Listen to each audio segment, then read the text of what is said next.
Daw ay minsan lang dumating sa buhay ng isang tao. Kaya nga madalas nating sabihin, kapag sineswerte ka nga naman, swerte ka talaga. Pero itong ipakikilala namin sa inyo, hindi lang sa Year of the Tiger siya swerte, kung hindi tila para-parati. Si Mercy, palaging panalo sa raffle. At biruin nyo, hindi siya marunong maglaro sa casino, pero naswertehan ng kalahating milyong pisong jackpot sa slot machine. Kaya naman, super lucky si Mercy. Palagi akong positive, ganon, ninasit ko na yung mind ko that I am a winner person.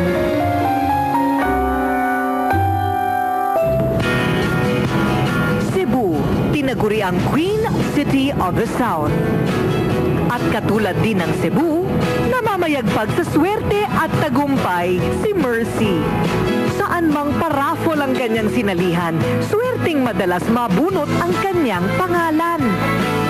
Bata pa kami kasi siya talaga yung breadwinner namin eh. Pag may party sila sa office nila or something like may mga events sila, may mga raffle, pagdating ng bahay may dala-dala na yung mga tasa, yung mga plato.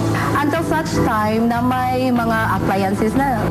Kahit na mga paliit-liit na yung napanalunan ko, masaya na rin ako doon yung mga natanggap ko na mga prizes. Aminado rin naman si Mercy na naranasan din niyang matalo sa mga paraffol. Pero hindi nawala ng pag-asa na muling babalik sa kanya ang swerte.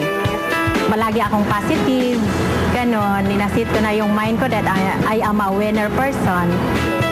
Noong taong 2008, may hiniling sa kanya ang kanyang anak na si JR. Sabi niya sa akin, "Ma, bilhan mo naman ako ng kotse." Sabi niya ganon. Sabi ko, "O sige, pag nanalo ako doon sa slot machine, bibili ako." Kinagabihan, nagpasama sa kanya ang mga kaibigan sa Cebu na magkasino. At sinubukan na tumaya siya sa slot machine kahit hindi niya kabisado. Pinasok ko yung 500 pesos ko. Sabi ng katabi ko, "Ma'am, nag-jackpot ho kayo, ma'am." Sabing ganun. Hindi ko naintindihan, nag-jackpot na pala ako. Tumataginting na mahigit na kalahating milyong piso. Yun, pinalaban ko yung anak ko. Sabi ko, "Ay, nanalo ako. Bibili ako ng kotse." Sabi, "Bibilang kita." Hindi ko talaga malaman kung anong dapat expression ko. Hindi ako nakatulog dahil excited ako sa kotse ko. Masinop si Mercy sa kanyang mga napapanalunan. Inipon niya sa bangko at bumibili ng gamit sa bahay na maibigan niya. Nituring nakaraang taon sa insurance company na kanyang pinapasukan, lalo pang nagpatuloy ang kanyang swerte. Halos hindi na mabilang ang mga karangalang natamo at panalo sa malalaking papremyo. Tulad ng trip to Hong Kong, Bangkok, meron pang Australia. Parang nakakreate na siya para sa sarili niya ng aura ng swerte.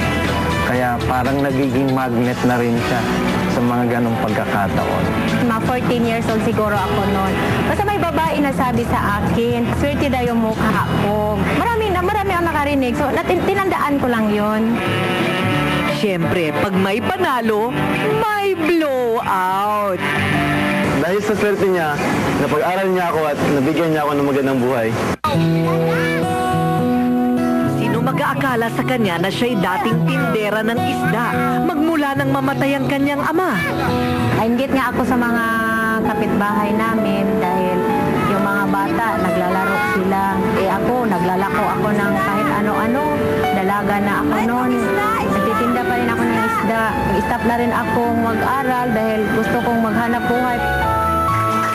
Ngayon ay kabilang nasa nangungunang insurance agent sa bansa. Talagang maamo sa kanya ang swerte. Pagkat ibinabahagi niya rin ito sa iba.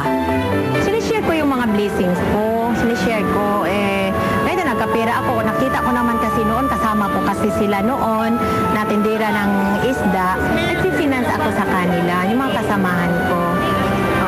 Puhunan, parang pinupuhunan nila. Talagang super lucky si Mercy. Bukod kasi doon sa napanalunan kong machine, sa career ko at sa business. Higit sa lahat, itong pinakamagandang binigay sa akin ng Diyos sa akin, yung husband ko. Pogi na, mabait pa, very supportive husband.